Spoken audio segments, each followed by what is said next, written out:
भारत में एक बार फिर से किसान आंदोलन शुरू हो चुका है और इस बार का किसान आंदोलन पहले वाले किसान आंदोलन से कहीं ज्यादा बड़ा नजर आ रहा है।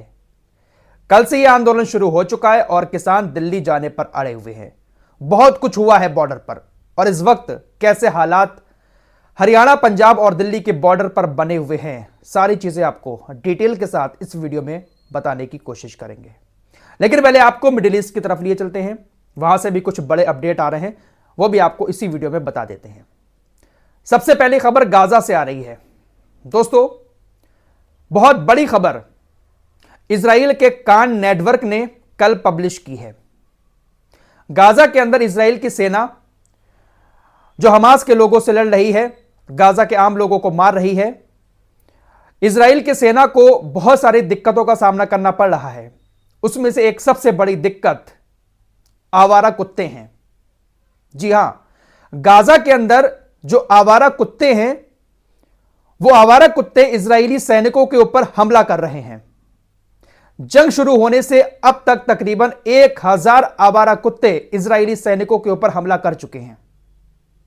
गाजा के जो आवारा कुत्ते हैं, कान न्यूज नेटवर्क के मुताबिक सिर्फ और सिर्फ इजरायली सैनिकों के ऊपर ही घुर्राते हैं और इजरायली सैनिकों के ऊपर ही हमले करते हैं।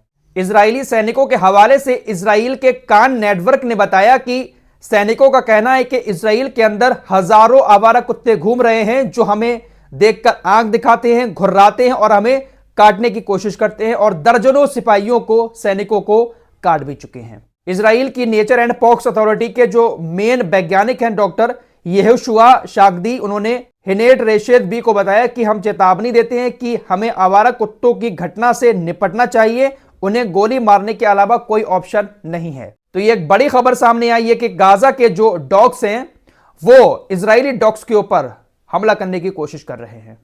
इजरायली डॉग्स कौन हैं गाजा के अंदर, आप अच्छे से जानते हैं।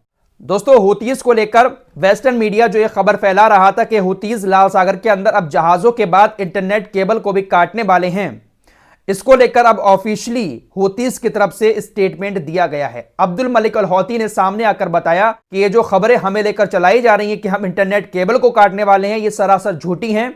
हमारा इरादा इंटरनेट केबल को काटने का नहीं है। हम सिर्फ और सिर्फ इजराइल और उसके दोस्तों के जहाजों को ही लाल सागर के अंदर निशाना बनाएंगे और तब तक बनाते रहेंगे जब तक गाजा पर हमले बंद नहीं हो जाते हैं। अब्दुल मलिक अल हौती ने कहा कि हम उन लोगों में से नहीं हैं जो अमेरिका से डरते हैं। हमारा रुख सिर्फ और सिर्फ अल्लाह के लिए है।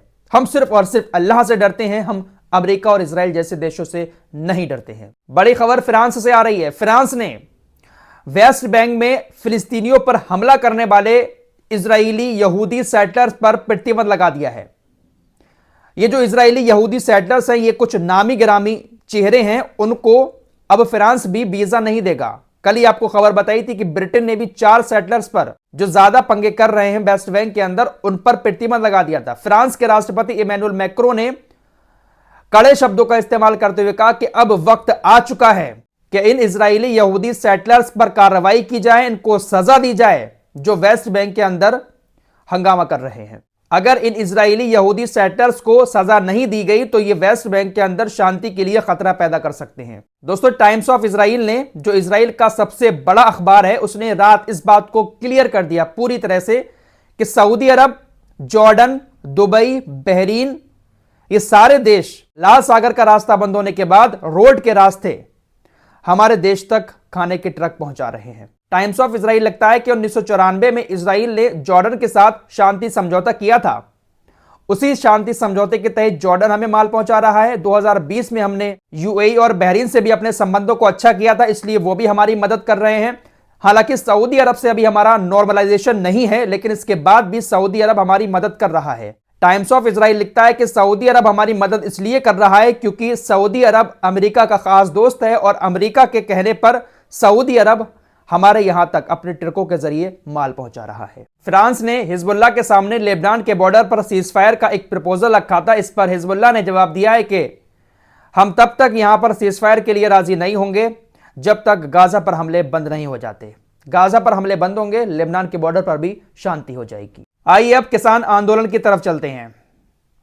दोस्तों, किसान आंदोलन एक बार पहले भी हो चुका है। यह किसान आंदोलन 2.0 है। दरअसल किसानों को उस वक्त सरकार ने समझा बुझाकर बॉर्डर से हटा दिया था, दिल्ली से हटा दिया था।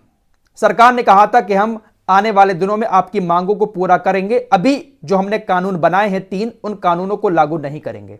जिसके बाद किसान सरकार की बात मान गए थे और अपना आंदोलन खत्म कर दिया था। लेकिन सरकार ने अभी उन तीनों कानूनों को खत्म नहीं किया है। जो किसानों की मांगे हैं, उन मांगों को भी अभी मोदी सरकार ने पूरा नहीं किया है, जिसके चलते हुए किसानों ने एक बार फिर कल 13 फरवरी से किसान आंदोलन 2.0 शुरू कर दिया है। इस आंदोलन की शुरुआत पंजाब और हरियाणा से हुई। पंजाब के किसान सैकड़ों ट्रैक्टर ट्रॉली लेकर दिल्ली की तरफ आने की कोशिश कर रहे थे कि रास्ते में जो हरियाणा की सरकार है बीजेपी की, उस सरकार ने रोड पर बैरिकेडिंग लगाकर बहुत तगड़े इंतजाम करके किसानों को बॉर्डर पर रोक लिया।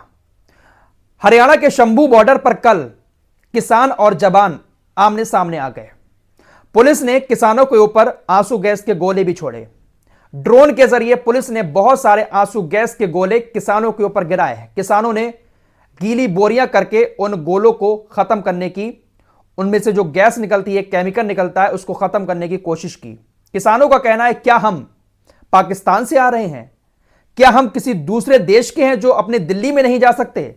सरकार हमें यहां पर इस तरह से रोक रही है जैसे हम किसी दूसरे देश के आतंकी हैं और दिल्ली के अंदर जाने की कोशिश कर रहे हैं। फिलहाल बड़ी खबर यह है कि हरियाणा के 7 जिलों में हरियाणा सरकार ने 15 फरवरी तक इंटरनेट को बंद कर दिया है।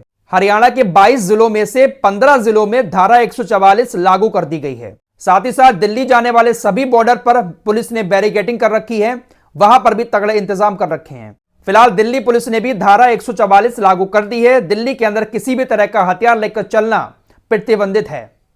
अगर आप दिल्ली के अंदर जाने की कोशिश कर रहे हैं किसी भी बॉर्डर से, तो आपको पुलिस की चेकिंग का सामना करना पड़ सकता है। साथ ही साथ ट्रैक्टर ट्राली में लोगों को सवार करके दिल्ली के अंदर जाने की भी इजाजत नहीं है। किसानों की मांगे क्या है? किसान एमएसपी की गारंटी चाहते हैं।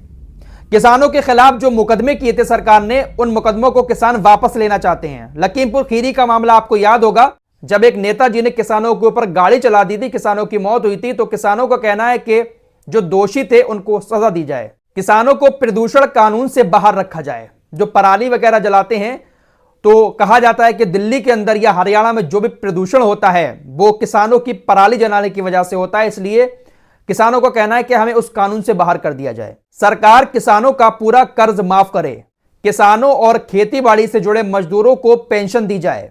तो किसानों की कुछ इस तरह की मांगे हैं और इन्हीं मांगों को लेकर किसान दिल्ली जाना चाहते हैं, लेकिन बॉर्डर पर उनको सेना का सामना करना पड़ रहा है। हर संभव किसानों को रोकने की कोशिश की जा रही है। देखते हैं कि किसान आगे बढ़ते हैं या उनको वापस कर दिया जाता है। फिलहाल किसानों का कहना है कि हम दिल्ली जाकर रहेंगे। फिलहाल के लिए इतना ही। लेटेस्ट अपडेट के लिए हमारे चैनल को सब्सक्राइब करके हमारे साथ जुड़ सकते हैं।